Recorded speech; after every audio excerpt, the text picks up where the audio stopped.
Welcome my dear students in political science of class 12th. I am Hirlal sir from MLP International School, Rajpura. And now in this YouTube channel we are going to start our last chapter of this book. Let us start and see what is the name of the last chapter. Okay. Chapter number 9, recent development in Indian politics. Okay. See this cartoon. Indian politics, ये आप देख रहे हो track. इसमें आप सबसे आगे देखोगे तो राजीव गांधी है, विश्वनाथ प्रताप सिंह है, इधर एल के आडवाणी है, पीछे एल के आडवाणी के पीछे देवीलाल है.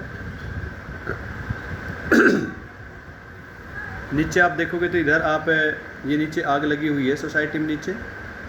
तो इसमें हमने देखा है कि भाई प्राइसेस बढ़े हुए थे, रिजर्वेशन और जम्मू कश्मीर का मसला जो था वो बड़ी तेज़ी से फैल रहा था. तो आइए इस देखते हैं इस चैप्टर में क्या है. तो हमारे पास पहला टॉपिक है बेटा, कॉन्टेस्ट ऑफ 1990s, यानी 1990 के दशक में क्या क्या हुआ. इसको शुरू करने से पहले मैं आपको हल्का सा पीछे ले जाना चाहूँगा और मैं आज आपको मंडल कमीशन आयोग के बारे में बताना चाहता हूँ. मंडल कमीशन,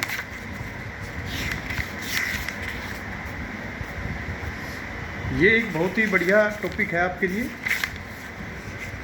ये देखिए,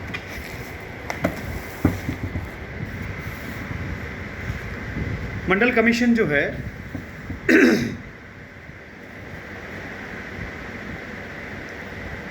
बीपी मंडल,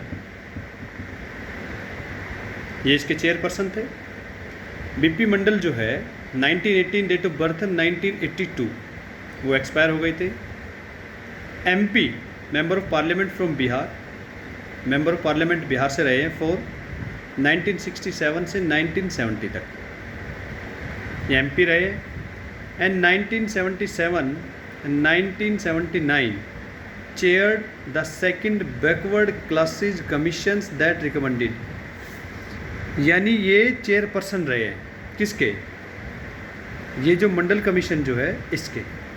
अच्छा, reservation for backward class, A socialist leader from Bihar, एक समाजवादी नेता थे बिहार से.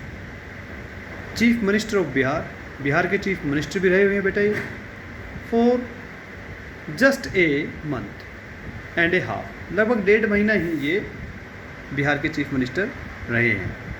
इन 1968 ज्वाइन जनता पार्टी 1977, और उन्होंने जनता पार्टी जो ज्वाइन कर ली थी वो 1977 में ज्वाइन इन्होंने कर ली थी. और हम सभी जानते हैं जनता पार्टी जो थी वो पावर में 1977 में आई थी, लीड बाय मोरारजी देसाई. तो मोरारजी देसाई की जो सरकार जो थी उसने मंडल कमीशन आयोग की गठन किया था, जिसमें बीपी मंडल जो थे वो चेयरपर्सन थे. उन्हीं की अगुवाई में ये मंडल कमीशन ने काम किया था और अपनी रिपोर्ट पेश की थी. आइए देखते हैं मंडल कमीशन में था क्या, किस चीज़ पर डिपेंड था ये.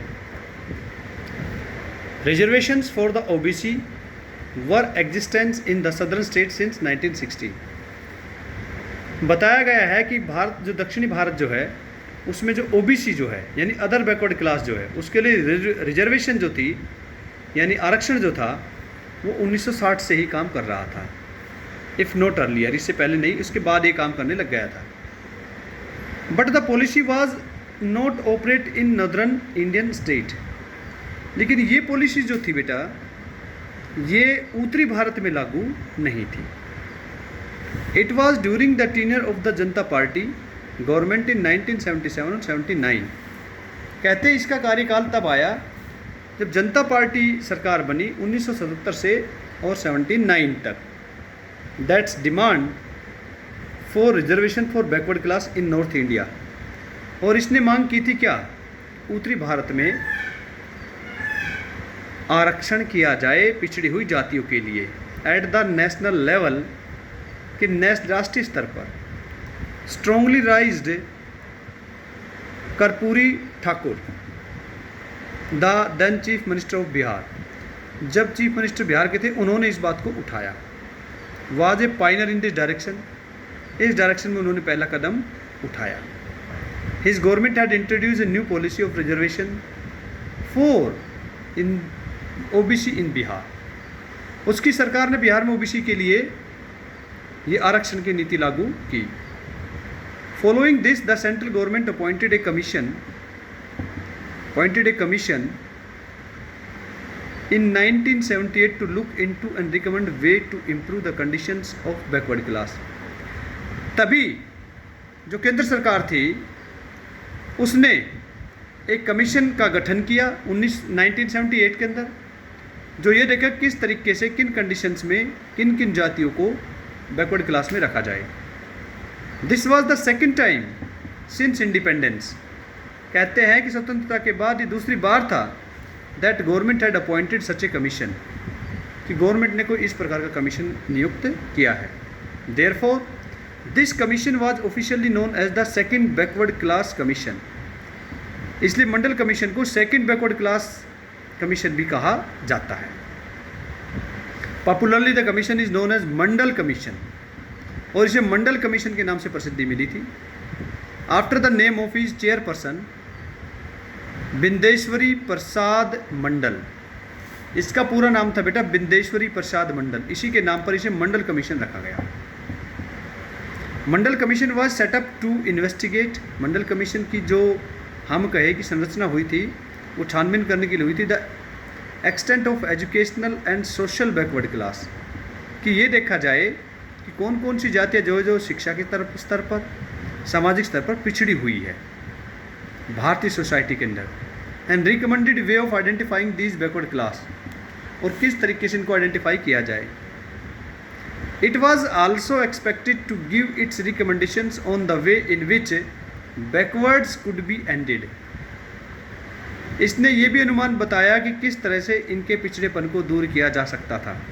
The commission gave it's recommendation in 1980s, इस कमीशन ने 1980 में अपनी रिपोर्ट पेश की। Bye then the Janata government had fallen, और जब तक इसने अपनी पेश की तब तक जनता गवर्नमेंट जो थी वो डिक्लाइन हो गई थी। And commission advise the backward class should be understood to means backward castes, और कमीशन को सलाह दी कि आप बैकवर्ड क्लास लेके आए हो, इसका मतलब क्या है कि आपने जातियों को भी पिछड़ी हुई बता दिया है। Since many caste other than the schedule caste, कि जो शेड्यूल कास्ट है वो तो पिछड़ी हुई थी और दूसरी कास्ट को भी आपने पिछड़ा हुआ बता दिया है, इसलिए इसको रोक दिया गया। It therefore recommended reserving 27% of the seats in educational institute and government jobs for these group। इसने रिकमेंड किया था कि भाई 27% आरक्षण होना चाहिए, किसके अंदर, शैक्षणिक संस्थानों में और गवर्नमेंट जॉब में, इन समूह के लिए। The Mandal commission also made many other recommendations like land reform, improve the condition of OBC, उन्होंने लैंड रिफॉर्म भी बताया था और बताया था किस तरीके से हम ओबीसी की लाइफ में सुधार कर सकते हैं। In August 1990s the national front government decided to implement, 1990 में जब नेशनल फ्रंट गवर्नमेंट की सरकार आई तो उसने डिसाइड किया कि मंडल कमीशन की बातों को लागू किया जाए सेंट्रल गवर्नमेंट में, और शिक्षा के क्षेत्र में उन पॉइंटों को लागू किया जाए। लेकिन तभी जैसे ये फैसला लिया तभी पूरे उत्तर भारत के अंदर ये चिंगारी की तरह फैल गया, वायलेंस हुआ, और कोर्ट में ऐसे को चैलेंज किया, और इसे इंदिरा सुहाने केस के नाम से भी जाना जाता है जिसने पिटीशन किया था। और नवंबर 1992 the supreme court gave a ruling uphold the decisions of the government, 1992 में इसे अपहोल्ड कर दिया गया था। और उसके बाद लगभग हर पॉलिटिकल पार्टी जो है रिजर्वेशन के लिए आबद्ध है। तो ये आप लोगों ने मंडल कमीशन के बारे में बेटा जाना। नेक्स्ट वीडियो में फिर देखेंगे, मिलेंगे। Thank you.